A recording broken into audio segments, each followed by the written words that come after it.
they're very intuitive also. I've found that that's a big strength of a woman, which is you can come there with a bit of an unfinished product around how you're feeling and what you're thinking. And she helps you to refine that.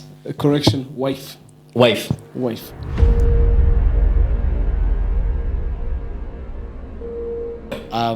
Just to ask you guys, other than the whole aspect of also God, how have you been able to form your identity as a man?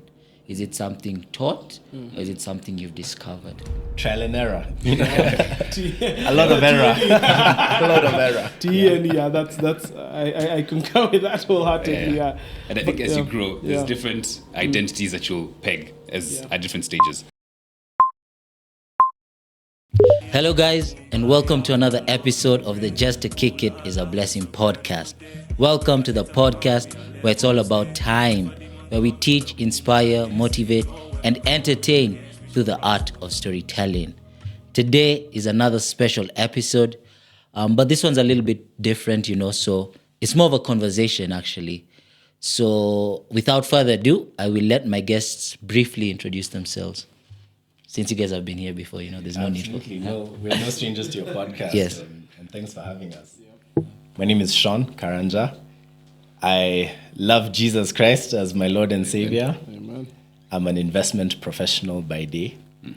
By night, I'm also a storyteller like yourself. So got a podcast that I run. Yeah. I love to speak to people, entrepreneurs, builders, thinkers. And I'm a lover of life. That's me. You didn't tell us the podcast name. It's called Boardroom Banter, shameless plug. Go check us out. Yes. You have to plug yourself. Absolutely. Brother. Good stuff. Yeah, I'm happy to be here. Thanks, brother. All right, thanks Tupac. Glad to be back here. I think it's been a while for me. But my name is David Mahinda. I'm also in the investment space. I also have a startup that focuses on succession planning, as well as a catering business. So pushing forward on different fronts. Glad to be here. Thanks, brother. Oh, thank you again, Tupac, for having me. Last time was a lot of fun. It was. So thanks again, Tupac, for having us. My name is Matu, Kihato. I am the CEO of Providence Africa Group. I'm a son of the Most High God. I'm a husband, a father, a friend, and a mentor to many. And I'm really excited to be here and have another exciting conversation with Tupac and the guys. Yeah, so guys, today, as you can see, I don't think I've even had more than 2 guests, on the podcast before. So it's amazing to have 3 and, to do it with you guys for the first time because I know the kind of conversation we're about to have. But as we dive deep into the conversation, briefly, what does it mean to be a real man? Who wants to go first? I think they looked at you. Yeah, no, everyone's looking at They looked at you. Either because they think I have a good answer or like no one has one. I'm not sure which it is. Yeah. But I think it's a tough one to answer in like one sentence or, just have like a blanket scientific statement that says, hey, look, this is a man, and if you fall short of X, Y, and Z, then you're not. Yeah. Of course, beyond the biological thing of who is a man. Yeah. When you come out of your mother's womb, they do tell you whether you're a man or not. But I think beyond that, it's a lot about who you become over the course of your life and also the impact that you create in your office as a man. So first of all, I think of being a man as a position. Right? So the same way that you're a podcast host or entrepreneur, there's a title and there's a responsibility that comes with that. So I think being a man is an office that we hold. And of course, as a Christian man, I do then tie my identity or definition of manhood to what God tells us a man is, right? You're a provider, you're a protector, and you're a priest of your home. So for me, I live by those 3 things, right? So, and maybe I'd add even a 4th there, that you're also a creator because we're built in God's image, right? So I'd say a man is a provider, protector, priest, and creator. So every day I wake up, I'm like, have I provided either for myself, you know? So you start. I'm not married yet. Yes. So right now it's just me and my bachelorness. But like, have I paid my bills? Am I making the right decisions? Yeah. Am I protecting not just myself but like my family, right? Am I the priest, you know, in my friend groups? Am I speaking life into people? Am I, you know, emulating the things that I've learned from my Father in heaven? Yeah. And am I a creator?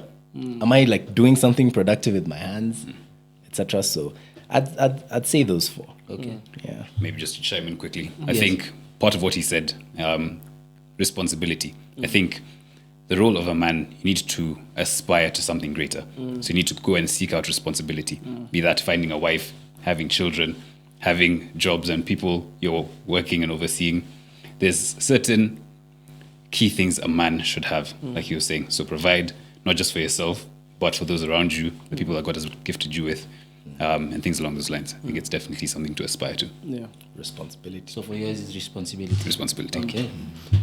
There's no way to, in my opinion, to describe a man in a you can't do it by being politically correct.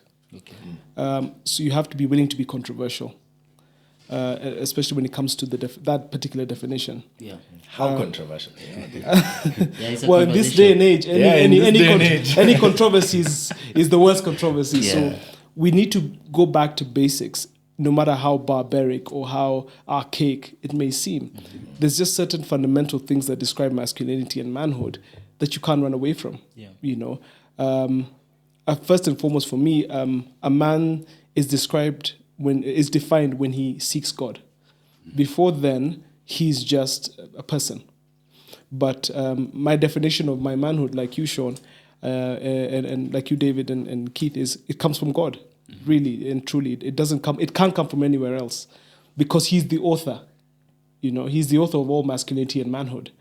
So you go back to the book, to Genesis, getting a bit spiritual now, scriptural rather. You look at it from the perspective of what Adam's job was when he was created, Yes. which is to tend the garden. He was supposed to name every animal, that means and dominate, rule and dominate over his environment. So number one, a man has to rule and dominate, and that's where the controversy starts. Why should a man dominate? But that's literally the first commandment and the first blessing, if you ask me, that we were given, specifically Adam, because this was given before Eve was even created. So for me, being a man, you have to, number one, seek God. Yeah. Number two, because you seek God, now you understand these are the responsibilities and rights which you have been given. Responsibility has to come, because see, before you have your rights, you have to understand your responsibilities. And that's where a lot of guys get it wrong, because they're very, very clear on their rights. You know, they're very clear, my right is to do this, this, and this. See, nimelipa school fees, nimefanya hivi, they have very clear parameters which they've given themselves. And true to the fact, those are their rights 100%. Yes. Yeah. Not this other one where you say you can have 2 wives or whatever. That's, in my opinion, that's not a right. Yeah. But you do have certain rights that if you take care of your family, God will reward you for the rights that come with those. He will reward you for you acting on those rights. But there's also a responsibility, because it's a two-sided coin. Yeah. Just because you pay school fees or provide for your family doesn't mean that you can neglect them and not be a priest to them. You see? And that's the conversation that's the flip side. You know, people are very clear on their rights, but not clear on their responsibilities. So that's the thing about manhood. And at least that's according to me. It may push some buttons, but I think it's a good place to start. No, I think it's a good place, and I like that you guys, you've also brought the aspect of identity into the conversation. Yeah. So maybe this time I'll not make sure they look at you. So I'll call someone out. Just float it in there. Yeah. Whoever picks it up. Okay. I was trying to have you back, but okay. So just to ask you guys, other than the whole aspect of also God, how have you been able to form your identity as a man? Is it something taught, or is it something you've discovered? Trial and error. A lot of error. That's I concur with that wholeheartedly. Yeah.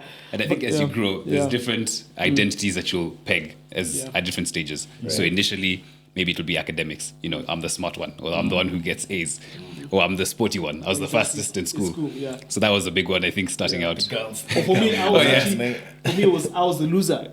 So I drew my identity from the negative side. You see, because I was a round kid. I was really overweight. I hope you're editing some like sad music. I was the loser. I was, and but now I'm up. By God's grace, yeah. So I was the loser. I was down and out. Was down and out of my luck with girls. Kept getting heartbroken. One girlfriend after another dumping me. And that was my high school experience for the most part. But I also had one thing I can say is for me was mentorship played a big role. Yeah. And I think I mentioned it before. My grandfather's mentorship at an early age, from when I was 4 till 10, played a really big role in my life. Yeah. Because that window is when I really understood, because those things still stick in my mind. You said 4 till? 4 till 10. 4 till 10. Those formative years. Those are those very formative. So I got mentorship, and I sought it out. That's also another thing. I was literally, if you could describe, my aunt describes me as his little policeman or his little bodyguard, because wherever he was, I wanted to be next to him. Because it made a big, for me, it made a very, very big impact. And that's what has formed the kind of guy that I am. You know, it's interesting because kids, especially boys, I think by default, and I mean, we can all concur as young kids, you look for the manliest man who you could emulate or try to be like. And similar to you at around those stages, it was both my father, but also my father's friends. So I think I really give my dad a lot of credit for the friends that he had, because those were my uncles, you know. That's like, oh, you know, your dad is hanging out with this guy. You see how they interact as men. You see the lives that those guys also lead. My dad was very intentional about having friends who shared his same values. So there was never like, hey, Uncle Nani is a bit weird. this guy. so there was that similarity, and there was a bar that was set by those men. And so as a kid who grew up even with their kids, who are now some of my best friends, there was that thing of, okay, we know the men in our lives, and we try and emulate them. And then now, just to your point on mentorship, as I now grew older and you kind of outgrow your dad, you know, now you're like, hey, this guy. This old guy. This guy. Been there, done that. Now in like my late high school, into university, and even now, I started to, again, seek out these different men. So I'm like, hey, this guy is really crushing it in place XYZ. I want to be there. Let me hang out with this guy. I'll come to your office twice a week, hang out there. And so I found that those types of mentors who are now, you know, not your uncles or whatever, but, you know, men in industry, men in faith, etc. Intentionally chosen. Those now I curated. Created them. Now, controversial thing is that actually probably only 2 out of, let's say, 4 or 5 of my male mentors are Christian. So I also had to do that thing where it's like, there's some things you can emulate about a man and admire about him, but not about his faith. And there's some things that you can say, okay, in this area, I won't listen to him. I won't, if you give me advice on that thing. You know. So I think it now becomes an art as you grow older of like, what do you emulate about the men you look up to? You can actually cherry pick. Yes. Curating a like panel of mentors. So like for me, I have a spiritual mentor, there's a career mentor, you know, someone like my dad now who I want to emulate in the family sense and business. So having those different aspects that you're like, okay, I really like this about him, and I'm going to choose to follow you in this area. You know, Proverbs says a wise man has many counselors. So not has one counselor. It's like multiple. Yeah. But I think there's also, and I'm curious to know what you guys think of, you know, sometimes as a man, when you haven't figured something out, sometimes I find myself going to these people for advice. And sometimes it can be a bit of a crutch where you're like, oh, maybe if this guy gives me affirmation, I'll be able to proceed. With what I'm planning to do. Like, you're trying to get a yes, go ahead. Yes. I don't know if that's something you guys struggle with as men, right? It's like... It is, and I can relate completely. And that's somewhere where I've learned you can't take advice from anyone on everything. I have mentors who, like you guys, I pick for specific things. Yeah. But I always fall back to my faith and to the Holy Spirit, because I have to. Sometimes you have a conviction. Yeah. Like, for example, I look at many years ago, there's a mentor who told me, you should just get a job, start with the job, and figure it out from there. Yeah. Now that same guy is like, man, good job. Thank God you didn't listen to me. Thank God that you carried on your dream, because you wouldn't be where you are if you did listen to me. Yeah. And that's and it was noble of him to admit that, or to create that sense where he understands. Oh, by the way, I gave him bad advice. Yeah. I had the opposite, where there was a mentor who told me, I can't imagine you behind a desk working for someone.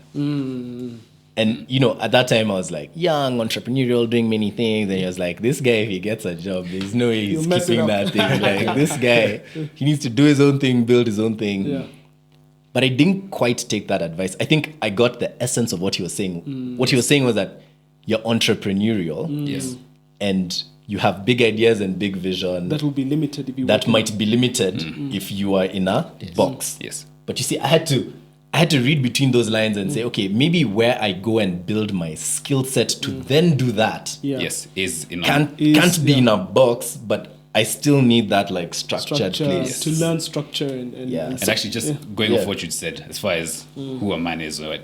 Part of what you said was creation. So part of what you're doing is you're seeking out different mentors and choosing which advice to hear and what not to. You're creating. Filtering, Yes, you're filtering and you're creating a identity and a vision for yourself. Yeah. I think recently I just came across a quote, and I think it maybe speaks to what you guys are saying is, I don't think what they shared was bad. It's knowledge. I think it's just this difference between knowledge and wisdom. Yes. And I read a quote that said, knowledge is knowing that a tomato is a fruit. Wisdom is not putting a tomato in a fruit salad. You get it? So it's, I like that one. Yeah. I like so that. the knowledge is there, Yeah. but now it's how you use it Yeah. that becomes wisdom. Wisdom. Yeah. Talking of identity, have you guys ever felt like your identity as a man has been tested? And how did you respond to that situation? Yeah, I could kick that off. I think it happened during my uni days. Yeah. I had pegged my identity to my outputs, and hey, this guy's doing big things. It's like, what are you doing? Yeah. So I was very much a human doing than a human being, and so when my doing stopped doing, and I was running a really successful business at the time, and it went up in smoke in the span of 2 weeks, right? So I lost everything, and even things I didn't have. And so I was back to square -1. Yeah. And because I had pegged my identity on this thing. Because now that like quick money I was making, in uni, hey, bro. Yeah. I'd Just spending power. I'd even moved out of like my uni residence. Right? I was like, Beachfront. man, why am I staying with these folks? What are these kids telling me? Moved out with a friend of mine. We got a nice white villa. We used to call it the White House. Hey. That house, God forgive us. but now I'd pegged my identity to like, I can pay for rent here, etc. The babes like you. You're doing this, you're doing that. Yeah. The day it stopped, and it stopped overnight, and my identity was pegged on that. Yeah. Oh boy, I had like a Identity 1.5 year long meltdown and identity crisis. I disappeared. I was like, man, You're like quieter. I'm quieter. You don't have much to say now. Because it's like, what you saying now? Hey Sean, how's that thing? Hey Sean, the guy of You're moving back, yeah? Yeah. Oh man, so that really broke me. Yeah. But then also it was an opportunity for God to take that idol out of my life. Yes. Because money became an idol. You make a lot of money young, fasting. You're like, man, this is it. I was almost about to drop out of uni. I was like, what's this uni thing teaching me? Oh God, I'm glad I lost everything. Because now I had to sit down and say, okay, I need to actually build a foundation as a man. Yeah. Yes. That's not based on One thing. these other things. Yeah. And God could not trust me with wealth, power, influence, even with myself and my talents, I was misusing it. So in taking that away and saying, hey, look, come back to me. I am the author and finisher of your destiny and identity. Come back to me, I teach you About you. So I spent that time like with God, I started exercising, I started, replacing bad habits here, there, and like, it became Project Sean. And in those times, it's just you and God.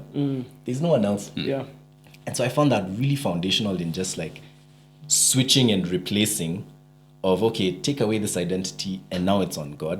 And now when you're with God, now he brings you a lot more than even what you had, So that was an exchange and a loss. Yes. But I'm really glad But you it gained happened. a lot from it. I think, chime in there.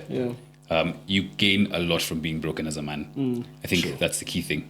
You need to get to the base level to see what you're actually made of and actually realize it's not a lot, So you need to shift your confidence from being in you and your abilities to being in God. And I think that happens through different failures. So for me, it was academic. Really? I think I was shocked. You're chopped. That was my identity. I was the guy. You've grown up, you've been A celebrated. student everywhere. That's actually how I've known you. Like, Rice giving day, killer kicker. this guy. You went in uni, I think it was one of our first exams. And everyone failed. But this one, I failed. Not that one that you failed. You've got it like 50, 30%. It was my first time seeing those numbers. I said, this is me. Something wrong with the lecturer? That one, I had to go back and sit and be like, okay, cool. One, it shifted the way in which I worked. Because now you can't rely on, I catch these things quickly. Spent time in the library, worked on it. Then also, two, went to God and was just like, God, here, I've been humble. please, don't do me like this. Fortunately, I passed eventually, but eventually. But it was definitely a humbling moment. I think, being humbled is very important. So did you separate from that identity now, like when you went into the workspace, etc.? Did you find that now it was easier to not peg who you are to Success. how smart or how quick or I think it's a continuous process because you'll start to gain in certain areas, certain things start to become idols, and then again you need to be humbled a bit, and it's either you humble yourself or life will humble you. So seeking God and coming and giving these things to God and be like, okay, this one, It's on you. It's on you. My identity as a man has gone through several challenges, and sometimes it still gets challenges as we go along. But I think the biggest test was learning to understand who I was outside of chaos and outside of unhealthy environments. Because I grew up in a bit of chaos here and there, and a lot of instability and insecurity. I told you I was a loser. So that, I like, in high school, for example, I was a loud loser, but I was still an awkward fat guy who walked around school trying to talk to everyone. But I was still a loser. My brother was a star athlete, and my sister was a choppy at home, as in she's like the person who used to get all. So I was none of those things. I wasn't an athlete, so there's nothing to come home with. I wasn't good in academics. So I had to break out of that perspective of self, you see, and develop a positive self-image. And that was a challenge because remember, whatever you're grown with informs your identity. You know what I mean? Sorry. And as you look through your history books, and that's why it's so important to analyze yourself objectively, I put myself as that guy.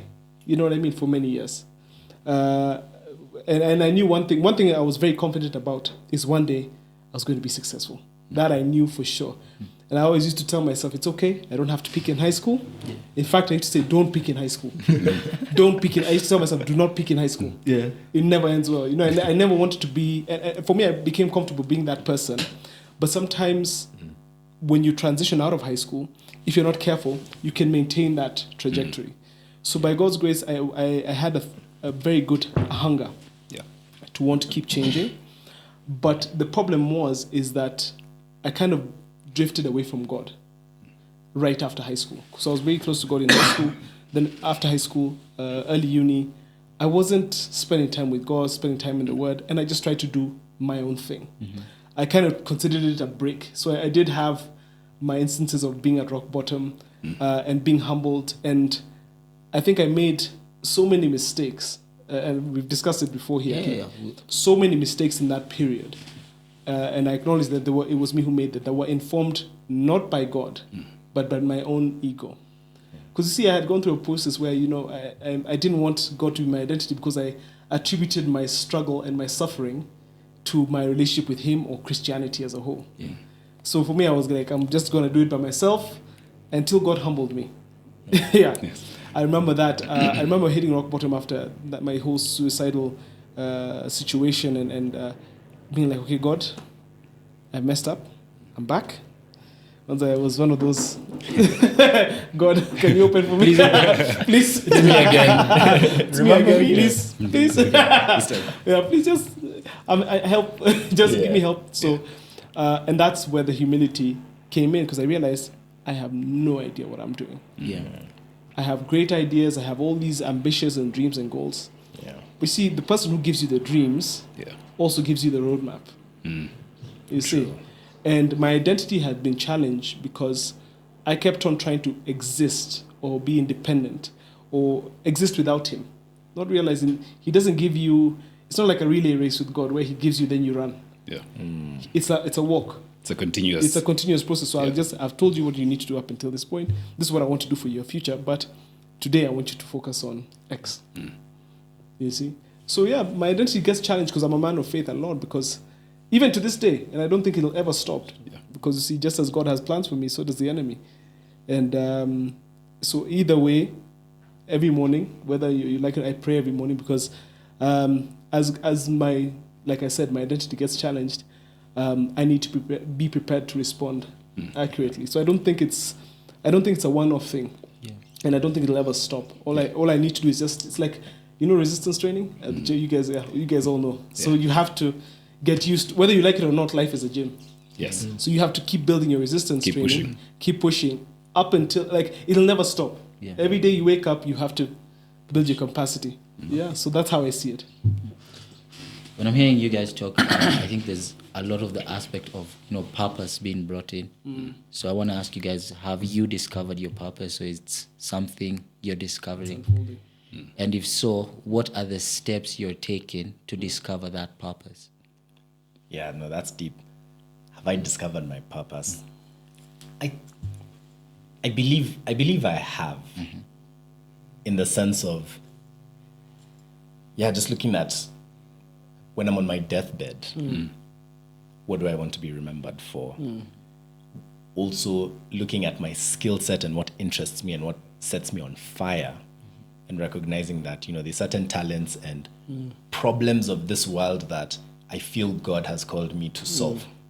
So in that, I think over time I've built a level of clarity of, okay, you're, because right now I work in the investment space, right? We basically fund and help startups to scale. And, that's been a core calling I've felt ever since I was in year 10, right? Man, I used to crush people at business as a subject. Started off in class. I just knew, I love this thing. This thing of, you put one thing here, it grows, it multiplies. You put it in another thing, it grows. Something about that just makes me so excited. And so I know that I have a calling towards commerce, a calling towards investments, and being a kingdom financier. So even the positioning that I am in a venture capital firm, where we're custodians of capital, we deploy that into people, we make a return, keep doing that. I know that that's intrinsically my purpose, right? Yes. So, but the question as to how you get to the end point, bro, that's a day-to-day challenge. It's oh man, Matu comes and tells you, man, this deal, when it evers, there's this, people just come with check. Hey, I'm hey, David is telling me, hey, there's this thing we're building. Hey, I'm hey, maybe that thing. So, shift. Let me tell you, I'm in that stage where I just feel there's so many different things to do. Yeah. And I always have to step back and say, okay, but what's my purpose? So I think the challenge at first is finding that thing out. And I always default back to, what's that thing that really sets you on fire? like you can wake up and do that thing without being told to. I think there's something just very fundamental about that God puts that in your spirit for a reason. Yeah. So that was like my first step of just going back to the basics of what actually sets me on fire and what am I curious about. Turning that into a skill set, because God puts it in your heart, but that doesn't mean you're actually really good at doing the thing. Yes. So there's an upskilling that needs to happen, and you have to steward that season as well. Absolutely. Which I feel is the season of stewarding that skill set and cultivating. Yeah. And then now there'll be the season of fruits, where now it's like you're really crushing it in this thing. Yeah. But now it becomes a conversation of legacy, etc. Now when you reach a certain point. So yeah, I think my purpose journey has been one of find out what sets you on fire, build a skill set around that, make income from that. I always tell people, by the way, purpose needs to have some profit. It's controversial, but I'm like, No, it's factual. No, it's true. you can't just be doing this thing and saying this is For my vibes. this is my life's work, no, but there's Vibes, your, yeah. your people are suffering. Yeah. I don't subscribe to that one. And it's not true. Yeah. You are supposed to benefit from your... God is not a cruel and unjust father. Yes. You know, he wants you to benefit from every single calling he has given you. Absolutely. It's unfair, and I find it sad that maybe that's a thing that has been misrepresented a lot by traditional church, which is you're supposed to suffer and go through all the hard blah, blah, blah. But Yeah. it's not. There's no nobility in poverty. There's no nobility in suffering. And you don't get a bigger reward just because you think you suffered, because the kingdom of heaven is here. You make it here. Yeah. Yeah. Do you feel like in your journey of figuring out your purpose, have there been counterfeit purposes? Right? Like there's a time you're like, hey, actually I want to do this, and you thought that was it, but not quite it. Absolutely. Curious to know, especially when you've had some interesting major shifts. Yeah. pivots. So I think it's a process of refining the picture and getting a clear picture of what God wants for you and long term. And you might not have the whole picture, but He gives you enough for like, okay, this is the next step, or this is where I want you to be. Sometimes it's intentional action taken in one direction, or sometimes life shifts you. And I say that's God. It's not just life. Yeah. He's saying, okay, my son, focus here. Yeah. So for me, one of those was shifting from corporate to entrepreneurship. And now that I'm in entrepreneurship, I see it so clearly. Like I can't go back. And I see the long-term picture for, okay, God placed me in family business to understand how a business works from the inside out. I'm now venturing out into my own, where I have 2 businesses I'm running. And I wouldn't have been able to do this had I stayed in corporate. I'm also seeing the benefits Because associated when you with were this. in corporate, you were advising businesses. Yes. So it was consulting. Yes. So now you're in the arena. And you have very little responsibility. At that point, I'm an analyst, associate. The scope is here. Yeah. But now you've gone from here to here. So understanding what that looks like, taking on that responsibility, bearing that burden, there's uncertainty that comes with it, of course. Being in entrepreneurship, you're figuring out, okay, how are we going to do payroll this month? Yeah. But the more you get into it and the more you understand that the work you're putting in on a daily basis is not just benefiting you, but can benefit generations to come, makes it very, very comforting. Yeah. What about you? In terms of discovering my purpose, yes, I do. I did discover my purpose quite early on. Yeah. Because I discovered God quite early on. Yeah. That's just the only reason. It's because I got saved at 6. Yeah. No, sorry, I got saved. I got saved at 6 years old. So I discovered my purpose over time. But I guess I know the grander picture. Yeah. And then the steps that I have to take are where I would say I found a lot of counterfeits. Because I thought I was making the right decision by working in this way with this person in this way, and it wasn't working. Partnerships would never mature into anything, and God would always tell me, "You try all you want, but I'm your partner. I'm your primary partner. So why don't you work with me and I'll tell you." And I guess that speaks to seeing God as an optician. You've ever been to an optician? I'm sure you have. Yeah. And you sit and then he puts you in front of the machine. The machine, and then he's testing your eyes. Yeah. And he keeps changing the lenses. Yeah. And then sometimes he steps out of the room to go and get something, and then he comes back. A lot of us are the Christians who don't wait for him to come back. We just leave. This is clear enough. It's fine. Let's go. And God is a gentleman, so he's not going to force you to give you better clarity. He'll just wait for you to discover you don't have enough clarity so that you can come back to him. But if you sit in the seat long enough, because that's what, even my entire journey, my wilderness season, was not just, it was about helping me understand how I should conduct my purpose. It was about giving me perspective, because for where God has called me, leadership, entrepreneurship, leadership, governance, those kind of things, those sectors rather, in order for me to do it well and the way he wants, I have to have perspective. That's why, for example, when I'd have mutura on the side of the road, the guys and these guys, they didn't know me from Adam. We didn't know each other. We just, we're all buying mutura for 20 bob, 30 bob, on a good day, 80 bob. And just to gain perspective, so that I understand that there are people who live like this. So even as I build the vision that he's given me, now I understand, as I build the vision that he's given me, it's so that guy's experience of life, especially being in Kenya, changes. So whereas he was buying mutura on the side of the road, for that same amount of money with the businesses that were growing, he can have a full meal. You know what I mean? Yeah. So that he can even make enough money to go and sit in a place and have a full meal with his family, so that it's not just about him buying a 20, 30 bob. And the guy who's selling the mutura, because that's his business. He has a grill. He's bought maini, and they sell it after dark. Yeah, it's true, because the county health officers, it's outlawed in Kiambu. So he does it in the cover of darkness, and by midnight he has to be done, so he can make his whatever 2K, so that tomorrow he can redo it again. So my vision, I've seen it unfold from understanding, because when I look at what I went through, because there's always a question, why did I have to go through that? I always interrogate, what is it, why did I have to learn, what was it I was supposed to learn through that experience? Through that pain. And that informed my purpose, helped me understand I was learning this for this. Now you see the puzzle pieces coming back together. But that can only happen if you're close to the optician. That's right. Yeah.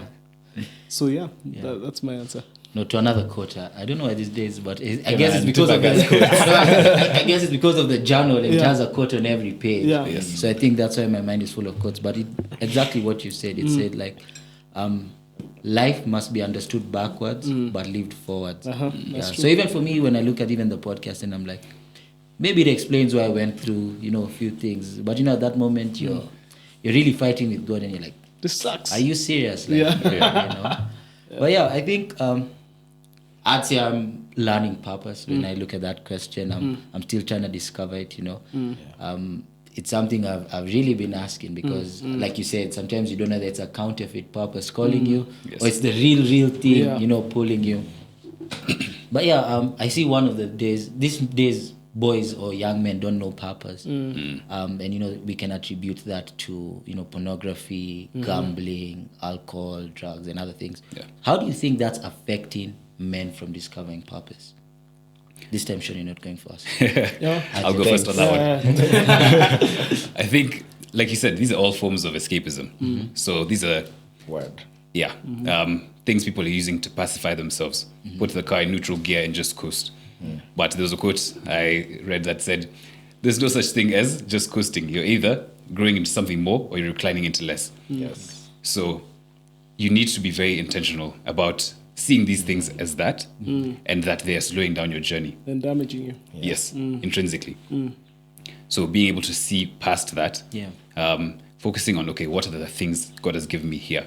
So don't look too far into the future of what you'd want. Be like, okay, cool, what do I have in my hands right now? And what can I do? It starts with taking small steps from, okay, I'm going to make sure that as I get ready in the morning, I'm going to arrange my room. I'm going to take care of my body, take care of my health, making sure I'm eating properly.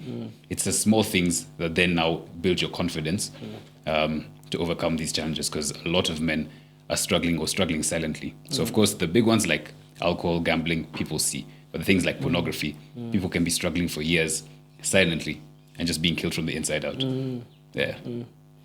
I agree. It does damage a lot in terms of your perspective and how you see the world. Yeah. Because these things actually become gods in themselves. That's the sad thing. Idols, yeah. They become idols. Small g. That's it. Yeah. So they do become idols in your life, and they keep you from being able to see what, because you understand your purpose, and that's a sad thing. When you're in those moments of escapism, you can actually see what your purpose is. Yes. But sometimes the pain of what you're using this thing to numb, that's causing you, that pain that is the source of the reason you're using this thing to numb. It's too much. It's overwhelming, and you don't know how to escape. That's why, for example, I believe in therapy wholeheartedly. I'm always telling you guys about therapy and the importance, because if you don't learn to talk about some of your issues, you see, and learn to address them, you will never be able to break that cycle. Because remember, so you get stressed. Here's an example. You get stressed, you run to the escapism, let's say it's porn. You watch porn, you feel guilty, you get stressed again. Then it becomes a dangerous cycle. And it's the same for alcohol. So for example, you gamble. You lose the money, you feel guilty, you gamble again. Sometimes you win the money, you feel lucky, you gamble again. And then becomes a perpetual cycle. Yeah. It's for everything, weed, alcohol, and it affects, because you're stuck in a cycle. Because see, remember, God's trajectory it's not this. Yeah. Remember that, yeah. So as long as you're doing this, you can't do this. You can't you can't ascend like this. There's no ascension like this. The ascension is whether it branches like this for whatever part of your journey, it's up with God. But the moment you start being stuck in a cycle, you just going round and round and round. It's like a maze. You keep getting lost and further and further and deep. And then the sad thing about it is people do it for so many years and they lose so much of their life. And guess what happens? If they don't address it, they feel guilty and they stay there for the rest of their life. And they never break the cycle. And the danger there as well, when you can see your purpose, but on the reality it's here. Yeah. That difference is what creates insecurity. Yeah. Like depression. Depression, all those things now stem from that, from where you see yourself and where you'd want to be. Yeah. But in reality, you're here, And unless you're able to now come to the fact that you're here, meet yourself where you're at and build slowly, you're never going to now bridge that gap. Yeah. And also addressing your issues, even before addressing what's hurting you, and also understanding that, because you see it happens. Sorry to interrupt you. It happens because there's certain things you're trying to do. Either you're trying to avoid your issues, or you're just trying to have fun because you think you have time. That's a very dangerous part. Because life comes at you fast. Very fast. You're 30 like this. Sometimes it feels just the other day I was joining uni. And now you're speaking to us. Exactly, man. And I'm like, we're discussing this. Like, actually, 10 years ago, around this time, I graduated. 2015. That's when I graduated. Some people were in high school. Now I'm like, I'm married. Your father. I have 2 kids. As in, it's a different. And I'm like, wow, this thing came. Where did time go? Where did the time go? Really? Yeah. Where did the time go? To that, I think one thing that I've noticed about all of these vices, also from my own personal experience, suffering and struggling with many of those, has been, these things can be seen as like a proxy for careers and achievement. So what I mean by that is, if you take something like gambling or pornography or drugs, the way we're wired as men is to work for something, achieve something, win, and feel fulfillment from that. So a lot of these vices are like the short form, instant version of the toil that a man has been designed to do in life. So in the absence of you having a fulfilling career or working hard in school and making strides, these little things give you that, like, I call it your lizard brain. It gives your lizard brain that, like, instant gratification, which otherwise you need to be putting that energy into, like, your actual growth and purpose. And that's something that I realized during my crash and burn. Because in my crash and burn, I was at the height of all of those things. And so at that moment, I had to realize and ask myself, why am I doing this? I just sat. Ask. I think I was smoking my last joint. And And I was on that balcony. I was like, huh? Why do I do This this? thing, by the way, What is this? yeah, is my mother gonna watch this podcast? She caught me once.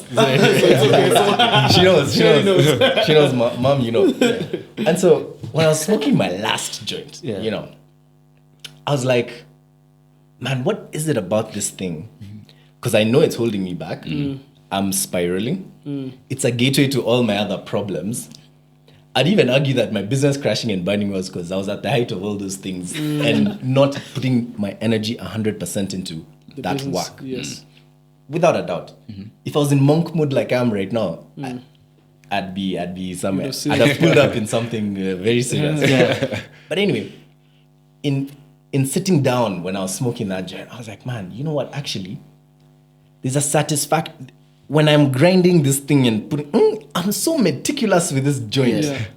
I light it up and then I get. There's some achievement and that I'm getting from this thing. Yes.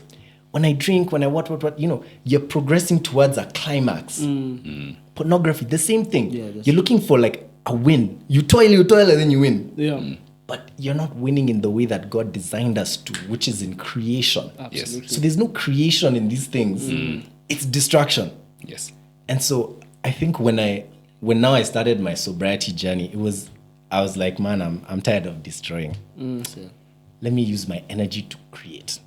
And it's also something I read, and my dad was telling me this thing of lots of men peak in the like 50s and stuff. But that's when like your libido now is starting to come down. Now you stop chasing the bunnies, and now you're like, hey, actually, I need to have a legacy. And so there's this term called sexual transmutation, where men, we have a lot of like sexual Energy. Testosterone. 52 testosterone. thoughts a day. No, it's true. Yeah, we do 52 thoughts a day. Yeah, of 52 sex. sexual thoughts The a day. average 52. man The has average 50. man has 52 sexual thoughts a day. how many do you? So I think I'm average on that. About that. Yeah, okay. I'm not crazy then. So I think when I learned about that thing of sexual transmutation, which is you take that energy that's pent up, which you'd have otherwise spent in like porn or chasing the babes or whatever, you take that energy and you put it into creation. It's beef. Right? Yeah. It's a crazy combo. So when I started my sobriety journey, by the reason it started was that I was tired of chasing babes and this. I was like, you know what, God, I need a wife. But I looked at my habits and I was like, these habits are not giving White they're husband. not giving husband. Yeah. And I knew that my dream girl would never date Okay. That version of you. let alone marry. Yes. So I was there on the balcony. When I decided to, I don't know, I was making that joint. It wasn't even so good. Anyway, I was like, That's how you know it's time to stop. I got 50 bob joint, having my last beer. And I said, you know what, God? I'm going to put these things aside. And I'm going to actually create. God, please, Aki, please help me. I'm scared of failure. At that time, I was scared to try things. Because remember, I've been burnt. And I said, I'm going to put this aside. I'll put this energy into creation. The next time I drink a drop of alcohol will be at my wedding day when I'm doing that toast. And I'm marrying the woman who you've given and I've stewarded. Please, I will promise you this thing. You just give me that woman. Yeah. And so sometimes when guys are getting out of these habits, I think you need to have something you're replacing it with. Yes. Because I have some people in my life who I'm trying to get them out of that cycle, but telling them stop you can't tell a man stop. You have to replace it. You have to replace it with something. So I think a lot of men, if they're struggling or someone listening is struggling with that, you need something bigger than yourself. Absolutely. To replace it. That you replace it with. And some people have seen what happens is that someone gets a child and they're like, I need to lock in, Yes. Or like Something bigger than There's- yourself. Yes. There's And a you want to light- do it before it gets to that point. Absolutely. Then Matu also mentioned therapy. But what therapy would also help at doing, again, these are forms of escapism. So it's identifying what are you escaping from. That's the main thing. Yeah. I like what you actually said, because even now when I look at my journey, is that thing is actually close to fulfilling something. Yeah. It's like getting a promotion. The Yeah. high of the dopamine release of, smoking or drinking, whatever, is whatever. And it's of course it's a much easier one to find. You know, a promotion you can't get every Thursday, Friday, Saturday. Yeah. But these other ones you can get Thursday, Friday, Saturday. And then now it becomes your mind or body becomes so used to it, it's just looking for that constant dopamine release. release. Also, I like what you said about that sexual transmission thing. Yeah, I think is it Mike Tyson who before fights he never used to. Even NBA players, they do that. Even Yeah. Floyd Mayweather, as in, it's enough. They understand That's that a- energy Yes. that goes into it. Yeah. You know, yeah. Okay, so to the next question I want to ask you guys is, how do you show up emotionally vulnerable as a man in relationships? Yeah. Start with the married guy. I think you first show up before you get married. Yeah. You have to do what Sean did in asking and being self-aware. Are you the man that girl that you want deserves to be with? If she's such a special person, if she's so great and fantastic, if you're honest to God with yourself, do you think you're the man? Or are you trying to be the man that she should be with? And can God trust you with his daughter? Exactly. Because he doesn't give her to you so you can damage her heart. Just like he won't send you a toxic person so that they can damage yours. Yeah. You see, you're a custodian. You see, and that's the first and most important thing, is understanding that you're a custodian. So how I show up vulnerably is by understanding myself. Was I the man that Althea needed me to be before we started dating? No, I wasn't. That's where therapy helped. You know, that's why I had to change my perspective on self, and that's why I still do it, because it's a continuous process. Because there is no such thing. You can get whole, by the way, but you have to pursue it. It's something that it's like reading a book. You have to keep turning the page, because there's so many layers, intricate layers of things that have hurt you and damaged you, and also things you've done to yourself and damaged yourself with. So I do therapy consistently and continuously, so that so that I always show up as a man that I'm supposed to be. You see, and that's something that's so important for me. So I show up vulnerable that way by first understanding what my vulnerable points are. And because you see, being vulnerable means you're not afraid of what's going to come, and you trust God that He's brought someone who's responsible enough not to weaponize your feelings against you. That's how you know someone's from God. If they weaponize your feelings against you, it's a hard one. It's a no. It's a no, because you need to protect. God only wants to protect you. You know, if you're vulnerable, if you cry, for example, or if you open up your heart too much, and the other person doesn't accept it, then it's unless God is trying to teach you something in that situation, the likelihood is that you need to. That's not the right person. So it also to be vulnerable, you also need to have a space. There also needs to be an environment for you to be vulnerable. And sometimes, even in marriage, sometimes I get scared to be vulnerable. And that's the truth. It's not that I'm always feeling like I'm confident enough to be vulnerable, because I understand my role and my responsibility. And can she handle sometimes some of the hard things that I'm going through? Sometimes the answer is very honest. No, she can't. And that's why it's important to have places, spaces where I can, like my therapist's office, a place I can always be vulnerable. I can tell him I'm feeling like this and like this and like this, and among other men, because you guys understand. Because it's not in your like me not being okay won't affect you. See, if you're not okay, and sometimes your wife also she's afraid because she's expecting you to always be okay. You know what happens? She panics, and that's one thing I never want to create. That doesn't mean that I can't open up with her. It's just some things, there's certain conversations maybe are too heavy or hard, and maybe she won't understand, and you won't, until she maybe does her own therapy now, so she understands where you're coming from. That if you're feeling a certain way, it's not a reflection of her, or it's not an attack on her. So there's that's how I show up vulnerable. First, I first understand my vulnerability. I think, one, it's a scary thing. It's a very scary thing. First, it doesn't come we talked naturally. about it a lot. It doesn't come naturally to men, you know. It And doesn't. especially if you've experienced your vulnerability being weaponized against you, it is something you'll be very hesitant to do moving forward. But part of that is also understanding the purpose of relationships and eventually marriage is refinement. You know, God uses it as a tool to refine you. And you can't be refined properly unless you're being vulnerable with who you actually are. Because if you're presenting a shell to the woman you're with, or this mask, you're not going to get to the crux of what you need to work on. Yeah.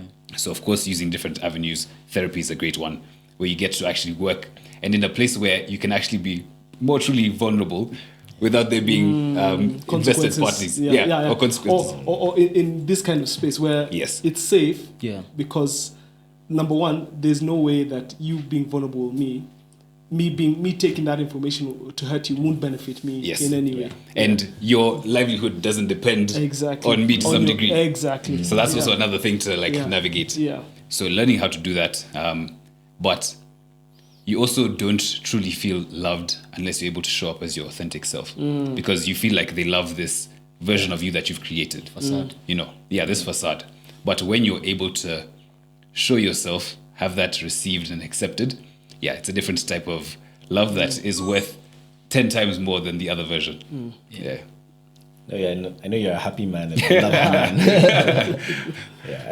I'd agree with these gents. I think being, first of all, honest with emotions with a woman, sometimes that takes some learning, and it's a bit of a learning curve for many men, because oftentimes a lot of men did not see their fathers do that. So it's a thing of, now if my dad never confessed his feelings, surely who am I? Am I being less of a man by doing it? And we watch all the movies, the macho man, the macho guy. Yeah. Takes on the responsibility of the community. Always has the right answer. Suffers in silence. Drinks in. So now you're like, actually, that's cool. And it's like, these different misconceptions we have of what vulnerability looks like. And I like to think of emotions the way King David did in the Bible. Okay. If you read Psalms, this guy was an emo dude. Completely, bro. Bro, my guy. But you also remember he was a tough. Like this guy would slaughter tens of thousands of people and still cry to God like, So I look to King David as like my template for emotional vulnerability. Wow. Where first of all, you're taking it to God. You start there of like, God, my guy. It's tough. I'm going to die. He'd say such things in Psalms, etc. And so oftentimes I start there and I'm like, I'm feeling this way. I deal with that internally. And then now I can open up to my woman and be like, you know what, actually, this is what's up. This is what I'm feeling. They're very intuitive also. I've found that that's a big strength of a woman, which is you can come there with a bit of an unfinished product around how you're feeling and what you're thinking. And she helps you to refine that. Correction, wife. Yeah. and so I think there's that thing of, look, knowing that this is wife material is knowing that, hey, down the line, I'm going to be with you for a lifetime. Is this someone who I can be open with? As like open, as Matu would probably tell us, like in marriage, I'm sure there's no secrets. How? Can I ask you something? Forgive me if I'm being crass, but by the time they've seen you in your bareness, what are you hiding? They know everything and anything, and sometimes that's scary. And you may not think about it, but it's sometimes very scary to see someone from a different, see yourself through a different person's perspective. Because you don't know what to anticipate, and you can't, what's the word? You can't control it. You see. Yes. So in fact that's also another thing, because remember, a therapist doesn't give you the same feedback as, let's say, your wife. Because see, a therapist will tell you, this is what I feel, this is what I'm seeing. I have I don't have a vested interest. Like I have no vested what's it called? What's the word? Vested interest into this, into your emotions. Yeah. But your wife, she remembers not what you told her, but how you made her feel. So as long as you always try to make her feel welcome and special. Yeah. And also, how you make her feel is more what she's going to remember. No matter what, you can do all the other things, say all the right words, but if you don't make her feel a certain way, that's all she'll remember. Even if you've tried your hardest. So it's hard not to be vulnerable. Really. It's So how do you make that transition? So for example, guys like us who aren't married yet, and maybe you're dating or looking to get engaged, etc. You made a distinction there between like, okay, this you do with your wife. You even stopped. So how do you build that emotional vulnerability with your partner before they become a wife? And so like how do you differentiate those two to make sure that you're not doing husband-wife things too soon? Yeah. What I was actually saying, maybe I didn't clarify, is that the right girl who I would consider a wife is someone who can help you now analyze your emotions. And she's already a wife before you meet her. That's number one. So I was saying that the woman that you're describing who helps you understand your feelings or is able to decide, you come with half-baked feelings and she's able to finish, that's a wife. That's what I was saying. That's what I meant to say. So how you make the transition or maintain that, get to that level of vulnerability is number one, be vulnerable with yourself. Right. Do not be in denial. I was just actually about to say that if there's something that I've picked from each of you, your answers, is it starts with you. Absolutely. Before the other person. Completely. In fact, but you're very right. Yeah, sorry. So what does that mean, being vulnerable with yourself? Number one, don't judge yourself too harshly, and don't judge yourself too easily. Don't be so easy on yourself where you don't think you make any mistakes, and don't be too hard on yourself where you over judge yourself or over condemn yourself. You see, it's a fine balance. Don't put yourself on a pedestal and don't put yourself in the pits. Yeah. Deal with yourself as a human being. And that's something I personally struggle with. Yeah. See you for you. See, like I sometimes... Same. The problem is I put myself in the pits for so long, I didn't see myself as a human. I've never actually put myself above there. My problem was down there. So you see, in the transition first is, how do I address my relationship with self first? Am I being honest when I make a mistake? Am I blowing it out of proportion? Yeah. You see, is it as bad as I think it is, or am I overreacting to the situation? And if my past, for example, how honest am I with myself about my past? Was I in those past relationships? Was it 100% my fault?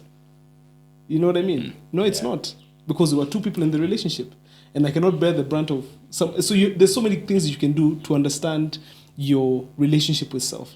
But in order for you to bring that person out in front of your wife or future wife, you first have to be honest with yourself. Yeah, that's true. Number two, you also have to be merciful with yourself, because that's a hard one. That's the tough one. Learning to be merciful with yourself is a tough one, because you have to address the fact that you're human, first and foremost. And nobody in this world is perfect. Yeah. And then managing ego. I guess with that, there's this character that you portrayed. Yes. So part of putting yourself on that pedestal, you've created a version of yourself that doesn't have any weak points. Yes. Or Superman. Men are professional actors, bro. Yes. Yeah, it's true. But you see, we try to be Superman, but like even Superman has a weakness. Yes. Yeah. So seeing those weaknesses, being able to first acknowledge them to yourself, Absolutely. and then two, be vulnerable with them to your partner. Yes. I think those are very tricky things. Yeah. No, like I say, I think, and that's what I even wrote, I think a while back when I was going through now this period of mine, I was like, a lot of mine struggle to be good partners because of the relationship they just have with themselves. You see, if you don't have a good relationship with yourself, how are you going to go and give someone something you don't have? You can't squeeze juice from an orange that has nothing. That's true. You know, but now that we're on the topic of marriage, and maybe we'll start with you, Matu, is what do you think are some of the biggest myths men believe in regards to marriage and sex? One of the biggest myths. That's a deep question, and it's also a loaded question, by the way. Speak carefully. Exactly. I have to go home tonight. One of the biggest myths is that things are autopilot. You have to be super intentional about everything in your marriage, including sex. You have to be very intentional as a man. There's also a myth that you won't have time for yourself, or you can't create time or spaces for yourself. Right. Because sometimes you feel everything will be taken up by your wife and in the family and all that stuff, or by work. So having balances between self-work and family. You know, there's work-life balance, which is important. But I believe it's Bezos who talks about harmony, understanding that you can't live without any of these aspects of your life. So how do you fuse them harmoniously to work together so that If it's in work, you can work with your wife, for example. Just as in, I'm not telling you to guys to work with the people who you're with. I'm just saying that how do you harmonize that? That's on one front. On another front, how do you harmonize your family so that your work understands there's a boundary? You see, for me, I got 2 phones. So there's a public number, then there's a friends and family number. The public number I switch off most evenings from like 5:30, from 7 p.m. You won't catch me on that number until the next day. And the other ones who have the 07, the 22 number, which you guys all have, those are friends and family, and that's how I protect. The guys in the office can still access me on that if there's an emergency, but that's how I've created the harmony. Yeah, you see. So I think one of the biggest myths is that you won't have time for yourself. Unakaliwa, blah blah. Just a lot of it is just toxic nonsense. You know. Yeah. Like this, for example, you know. And they are, sometimes people bring you true statistics, you know, like, all the children born, 33% of children born in marriages are not the fathers, those kind of things. Because you have to look at it from the perspective. Yeah, that's a crazy stat. Yeah, it's true. 33, that's right. But it's true. Yeah. So there's those toxic things that you hear, and then negative stories. One of the myths is that assuming that yours is going to be a negative story. Another one is about sex is sometimes you'll get it anytime you want it. Yeah. It's a lie. Still have to be Casanova. Like flowers every so often. You know, you still have to put the effort. In fact, there's nothing you can't take anything. In fact, remember when you're getting married, guys, all 3 of you. Yes. The guy she's marrying is the guy she was dating. You understand? That's the guy that she's marrying. Right. So, if you think that this is you're putting your best foot forward, you're thinking to get there. Remember, that's what she'll expect. Yeah. Got you. So you can never stop being the guy that she fell in love with. Yeah. Never, no matter how. Because my wife says I'm very stubborn. I say, but you fell in love with me because I was very stubborn. That's who I am. Yeah. She says sometimes I do set boundaries and I create as much of a, like I tell her there's certain places I don't want you to go, there's certain things I don't want you to do. Yeah. 100%. Yeah. As much of she believes in these feminist things, I say those are my boundaries. Yeah. I don't want you doing any of that, and she doesn't do it. But that's who she fell in love with. That's who she married. If I start agreeing, just go do what you want. Yeah. Then she realizes she's dealing with a different kind of guy. So that's another very important thing. You guys remember, the person she's marrying is this guy. The guy who dresses like this, goes to the gym, who puts a nice cologne, Sean, who does deep podcasts, who doesn't have shallow conversations, Keith. You know, those are the people that's who she's marrying. So you have to maintain that person because that's who she wants to be with. Maintain and improve. Yeah. Yes. Maintain and continue to refine. But the problem is, even before you get to improving, people use this as a facade to get into the door. Yes. Yeah. You see, they apply for a job with a puffed up CV. Then when it comes to doing the work, they can't. Yeah. I think from this side of marriage, looking in, an example I have is, I guess, my parents and also the Bible. And in the Bible, marriage is used as a form of refinement. Like, that's a big one. So don't go with ideals that marriage is going to be sunshine and roses. Refinement is a painful process and a continuous one. So have that mindset even before you get in, that, okay, this person's going to see me, they're going to be a mirror, and they're going to be a tool used by God to refine me into the person God wants me to be. So with that, I think that's one is a myth that people might have, that it's going to be, you're spending life with your best friend, which you are, but this is the best friend that God is using to refine you. So I think for me that's it. I like that. One thing I'd add on, because you guys have absolutely said most of what I had in mind. One thing I've learned, because I'm doing premarital counseling right now. Good man. Congrats, man. Yeah, and so one thing I learned and just also had to reinforce in my mind. You think you know it, but going into marriage, you need to understand this 100% is you're not just marrying as a license to have sex. Especially a lot of Christian men, Yes. Particularly who maybe, you know, Intentional about you're practicing celibacy, etc. Yeah. Sometimes you're like, hey, man, let's just get married. Chapter, you know, Yeah. you want that license. Yes. So I'd say that's one thing that is becoming very apparent. The next is that, and one thing that I'm coming to strongly believe is that marriage also needs to have a purpose. So, like asking yourselves, what's our purpose for our marriage? That's true. So it's not just lovey-dovey, Kissy. kissy, and other things. It's like, okay, we are actually a partnership, Yeah. or rather a union with a purpose, right? So what is it that we're building in this life? You know, what legacy do we want to have as a family? Even just beyond kids, what impact do we want to create as a union? Is one mindset that I'm learning how to adopt. So now you're looking at this partner and figuring out, okay, so what's our mission? What are we doing here? I swear you don't know what we're doing. So, you know, you really have to now have those conversations with your girl and just be like, hey, these are my dreams and ambitions. This is my purpose. What's your purpose? Okay.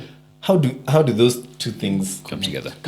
And then I think also as a married man, I believe, and Matu, you could chime in here, is that you're also a custodian of that joint purpose. Yes, you are. So now that you're one, you know, now the man is looked at. God now comes to the man. Yeah, he doesn't come to you know, me. and when Eve was doing makosa, yeah, God came God and didn't was talk like, to Eve. Yeah, he didn't come to God us. said, excuse me, my guy, you, what were you doing when she was eating these fruits? what were you doing? Yeah. So I truly believe that in stewarding that family unit and purpose, that's how now you show up as a man in that relationship. So there's that misconception of like, we're just coming together for love, but you know, there's actually a lot of purpose and depth to that union in the kingdom and in the world that you're meant to create.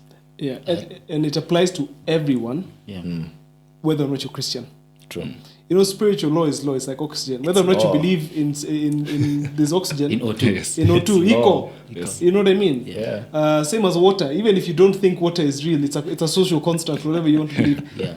Even with all the nonsense out there about everything is a social construct, even religion, there's certain laws which you cannot defy. Especially when it comes to man being a man and woman being a woman, and the responsibility and the authority that goes with it. Yeah. True. Societies are damaged because men think now they can Shirk that they can rewrite the spiritual laws that were written before time began. But that's the authority is there whether or not you like it. Yeah. True. If it applied to Adam, it applies to you. Yeah. I like what you've even said about responsibility, because it's something that, you know, that I've been looking at in order to understand what a man is, you know. And I like what you've said is responsibility is not only on the good part, there's also responsibility, there's the response. So how are you responding to the negative things that are happening there? See, like for Adam, how was he responding to that? Because, and you see there's so many other situations for a man is responsible for who he oversees. Yeah. We only say someone's a good father because of how responsible he is with their kids. Yeah. The same with a country. Whatever you judge a man by, it's how responsible he is with what he's been given to oversee. That's true. Yeah. But guys, I think we've really prolonged our conversation. I think I'll leave the other few questions for part 2. Yeah. But, you know, as we wrap it up and we come to the kick it section, I have a couple of questions. So number 1 is fear the only emotion men can express? Fear. That's very deep and specific. Yeah. Yeah. Fear or anger? Yeah, is fear or anger the only safe emotion men are allowed to express? I think no. Yeah. And the reason I say no is because I don't believe that we are made up of just one or two feelings. In fact, a lot of the time, if you analyze it, fear precedes anger. You're afraid of something, so in your anger, you use your anger to defend that thing that is being threatened by that fear. Because fear is a response. You fight or flight. Yeah. So I don't believe, whether or not they like to say that those are the things that we're allowed to, or people try to pigeonhole men into saying you can only be afraid or angry. Yeah. I don't think that's true. I think we have a responsibility to ourselves to be honest, especially among other men, because I won't blame society. I'll blame specifically other men, because this notion that I can't tell you that I'm happy or I'm excited. Or if I tell you I'm excited, what's wrong with you? Yeah. Showing too much emotion. What's wrong with you? Why are you so excited? Yeah. What's man up? That's what I believe we need to address. Yeah. It's not society. It's other men who come up with these nonsense ideas that you can only have fear or anger or these bitter or angry emotions or these toxic emotions. Yeah. Yeah. I think I like that word, toxic emotions. And why it's probably traditionally accepted is that it allows men to still keep that facade. You can still be that man, but anger is one of those things that comes out and it still ties in with this very superficial view society has created of true masculinity. So shifting away from that, of course, there's going to be work needed. And I guess it's not something that a lot of men have seen from previous generations. Because yes, I think to your question, it was something that was seen in previous generations where anger was something that was shown quite frequently. But as times are changing, it's going to become more traditionally acceptable for men to show more emotion. Just to add on to that in terms of tradition. Yeah. I learned something from my late mom, that there's a point in time when my grandfather suffered a great loss. And him and his friends sat around in his place called Adingira, and they cried and drank the whole night to discuss it. And these are Vibes. old men. And I'm like, where did we get this rubbish that men can't express their emotions? Or anger can be the only emotion that a man can express.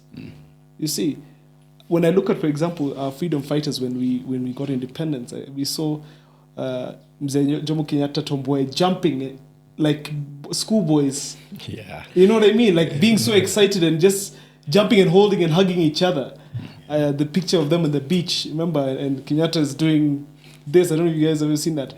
I'm like, our foundations aren't cold and mute. True. They're human. Yeah. True. So where did we get this rubbish that we have to be strong, silent, you can never share your experiences, your pain? Vumilia, when we didn't see it. Traditionally speaking, if you look at those characters, it wasn't there. So that's what I always wonder. Yeah. Even as Sean thinks of his answer, I think a lot of the things that we see is we, as Africans, we've been made such like community people. Yeah. But it's like the West has come to try and make us run away from that, And that's why they keep on saying self-help, self-made, self-this, self-that. But as Africans, we have been, I think my dad was telling me back in the village those days is men would come and sit with each other on Friday, and one man would raise his issue and they'd try and see as a village how to solve that issue, He wouldn't sit like now what we're doing, sit in his room alone in the darkness, listen to sad music, And there's a way that by talking about something, you've halfway solved it. Yeah. True. No, I mean, you guys have said it all. And as a man being emotionally diverse and versatile, it's such a skill. And I also think women appreciate that a lot. Absolutely. The right women. That's the thing. Yes. Yeah, The right women appreciate women. it a lot. Yeah. So I think, the more we create spaces amongst our friends, it starts with your friends. Yeah. It starts with your family. The more we do that, the more that notion that, hey, look, a man can come to another man and like, let's figure this out together. Let's open up. Let's And share. you don't have to worry about me competing with you. Yeah. Exactly. Yeah. So I think the more we do that, the more men will be able to come onto Tupac's podcast and open up their hearts, and not feel like, the world is going to judge me. It's going to be a gradual evolution. But it starts with us catalysts. Yes. We are Creating those catalyzing this thing environments. because once this becomes a trend, Yeah. where people can see other men talking about their feelings and their emotions, Yeah.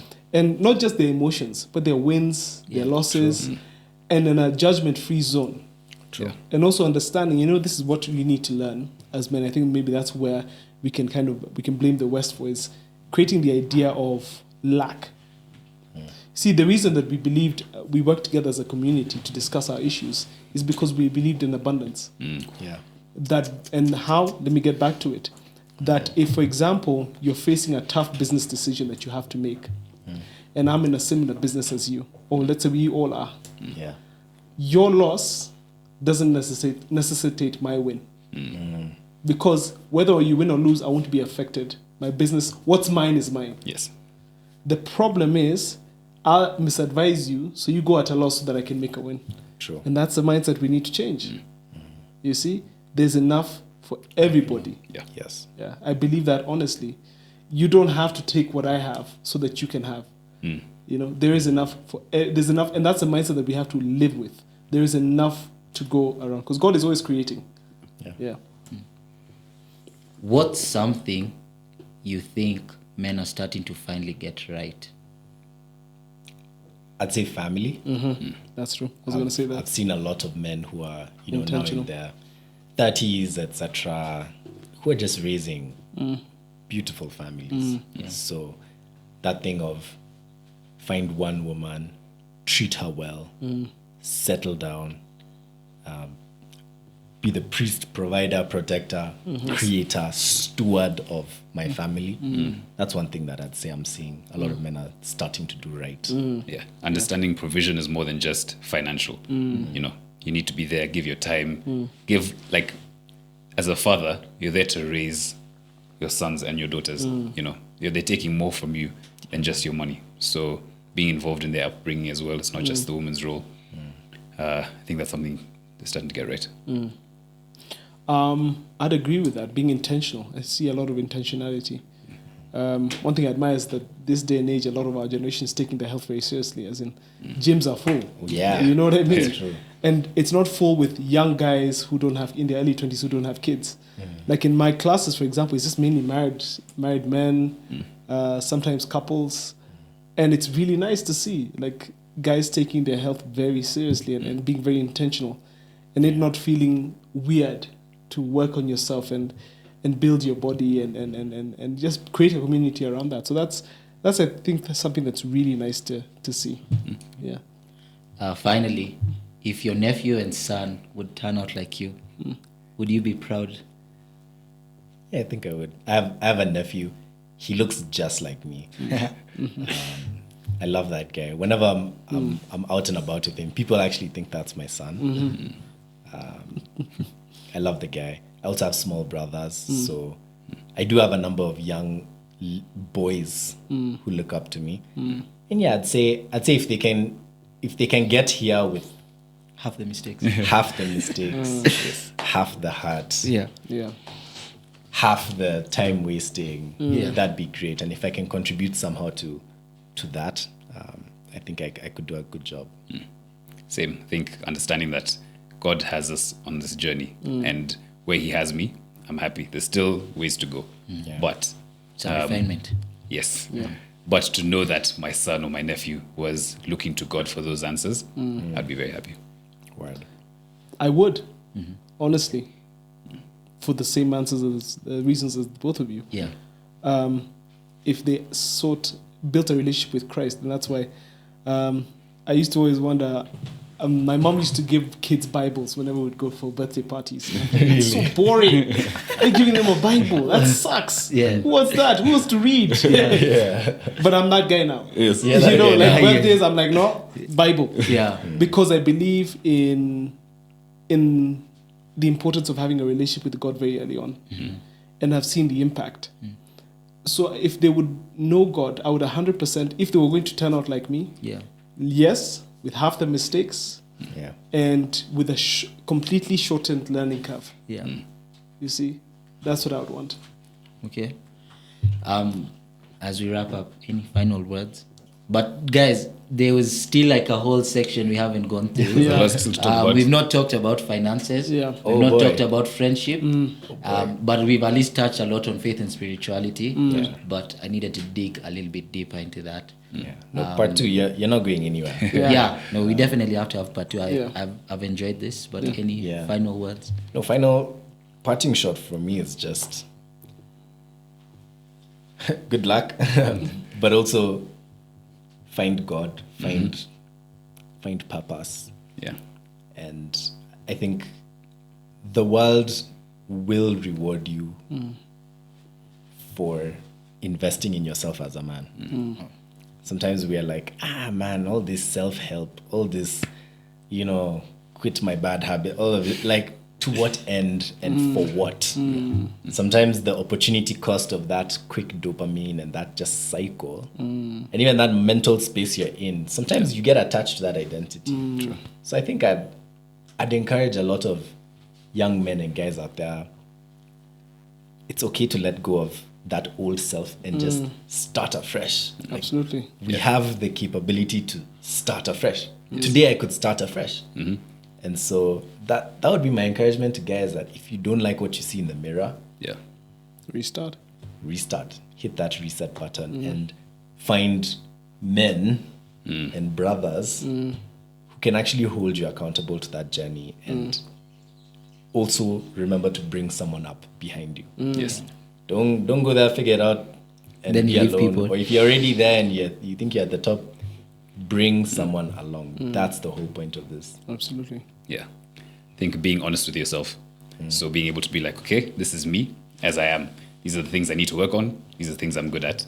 See how to improve on the things that are bad and also improve on the things that are good, and seek out help along the process. So brothers, mentors, therapy, God. Those are all ways to first identify the bad as bad, because sometimes society can downplay these negatives and be like, it's every guy does bad. this. You know what's good, you know what's bad. So identify those and then continue to move forward. My final parting shot would be keep climbing mountains. What do I mean by that? I mean that men are born in the valley. And I think we've had this conversation before. And some men live in the valley for all their lives. Some men get halfway up the mountain, and some guys peak. When you peak, you look over the horizon and the vistas, and you see there's so many more mountains, bigger ones to climb. But that means you have to start at the bottom to keep going. So keep climbing mountains. Yeah. That's the best way I can advise you, or the best advice I could give, that just because you've reached one summit doesn't mean you should stop looking for new summits to reach. And let that be a way of life for you. So Yeah, I needed that one. Yeah. That was for you, huh? That one was for me. That was my one. No. But gents, I'd like to thank you so much for taking your time on a Saturday to grace this invite. Of course. I've really enjoyed the conversation. I can't wait to have part 2. So I'll align with your calendars and have part 2. Yes. Someone is still learning to use their calendar. But thank you so much. And maybe there's someone listening to this. Maybe you could tell them a bit about MID. Okay. Because this, I'm sure, will be out before the one in September. Yes. Maybe there's someone listening to this that would actually want to come. Because David and I just came for the one recently. And, we enjoyed it. But you talk. So MID is a platform, part of our ministry, called Men Impacting Differently. And it's just a space for men to talk. We start our days with games, fun activities. We don't get into the heavy stuff. You don't come in for a conference at the beginning. It's not a day-long conference. We've had, like, the last time we had a pool tournament, table tennis, just fun. FIFA. It's just really fun to bond. There's a time we had GP karting and paintballing, and I'm advocating strongly for the one in September. So I'll share a poster, and Keith will link it on this episode. But it's a place that I really recommend that you come and show up and join, because it's a great place for men to talk. Have fun first, of course.